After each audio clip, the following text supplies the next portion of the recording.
Hey guys, welcome back to my YouTube channel. So today I will be sharing with you how I study plus some study tips. So just a disclaimer, I'm not an expert.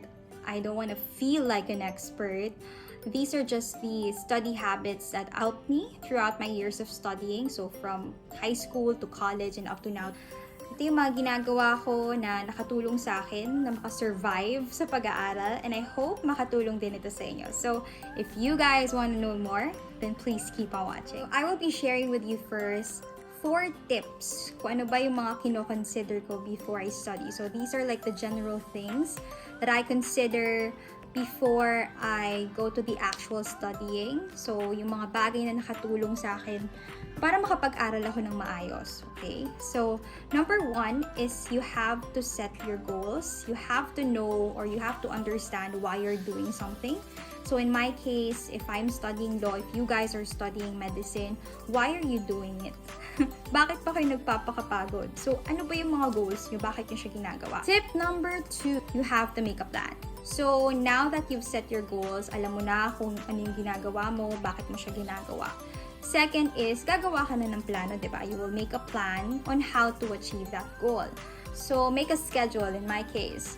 I plan out everything. For example, if on Monday, I will study 3 chapters of criminal law.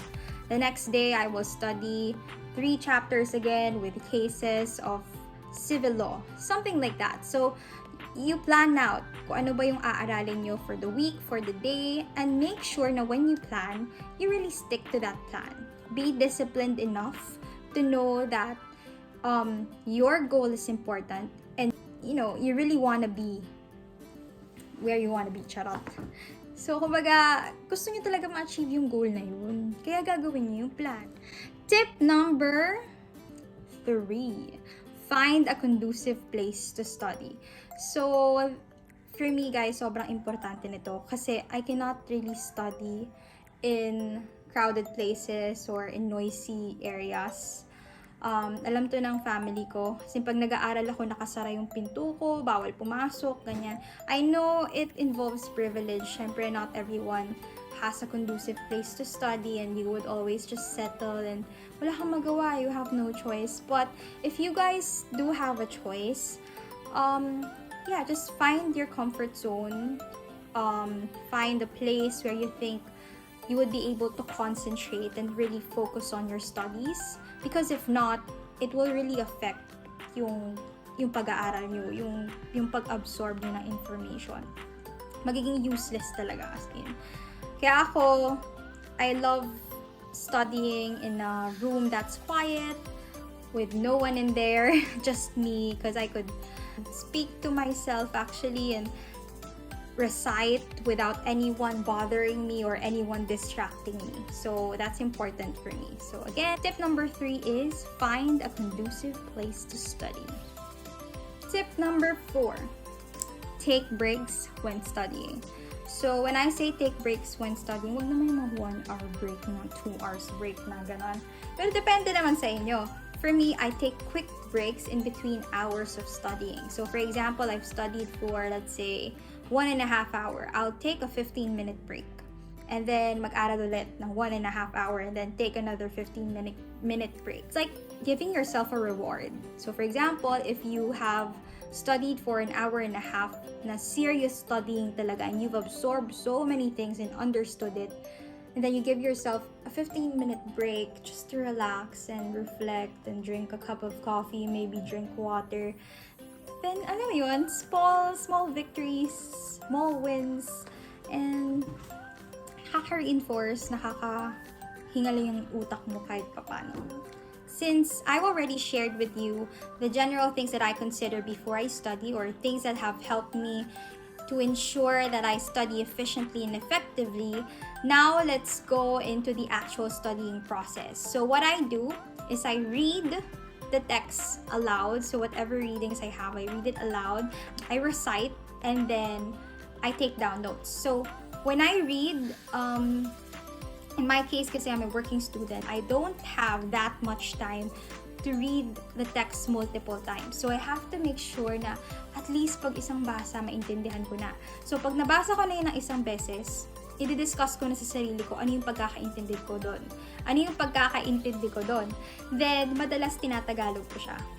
Para lang ma-retain sa utak ko na yun yung ibig sabihin niya. Kasi for me, ewan ko ba't ganun, but I remember things more when I say it. Most especially when I say it in Tagalog. So, pag natatranslate ko siya, if I can translate the text, so from an English text, and I can translate it into Filipino, then it means na naintindihan ko siya. Kasi kaya ko siyang i-translate. So, ganun yung ginagawa ko. So, I read, I discuss it, which involves translating the text into Filipino. And then also, I recite. So, when I recite, I try to foresee. I try to think ahead kung ano ba yung mga possible questions na ibibigay ng prof ko sa class mamaya, let's say. So, ano kaya yung mga pwede itanong? So, yun yung nire-recite ko sa sarili ko. Yun yung tinatanong ko na, okay, pag ganito yung scenario, ano yung pwedeng sagot? So, ganun. And then, last thing is I take down notes. When I take down notes, wala na akong kodigo dito, guys. It's more of a memory test for me.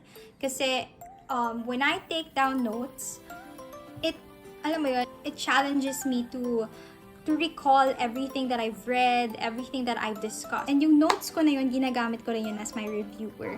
So, I think it's a good thing kasi at least, di ba, mamememorize nyo yung mga concepts, maiintindihan nyo lahat talaga, yun. But it requires focus and it's kind of time-consuming, but it's very effective. Very quality yung aral mo pag ganun. Talagang ma-absorb mo. Hindi yung basta-basa lang. Kasi dati nung grade school ako, basa lang eh. Parang akala ko, tapos nagtataka ko, bakit ba hindi ma-retain sa utak ko yung binasa ko? So, dun ko na-realize na you have to learn how to study rin pala kasi merong process ng pag-aaral and you just have to find what works for you. And alright, so since I've shared everything with you guys already, yun lang naman yun, basic lang naman. The main key here for you to achieve your goal is to really stick to your plan and to really be disciplined enough to know that every little thing you do will affect your results. So, will affect yung chances nyo of achieving your goal. So, that's it. I hope you guys enjoyed my video and sana may napulot kayong aral. And again, as usual, please don't forget to hit like and subscribe. See you in my next vlog.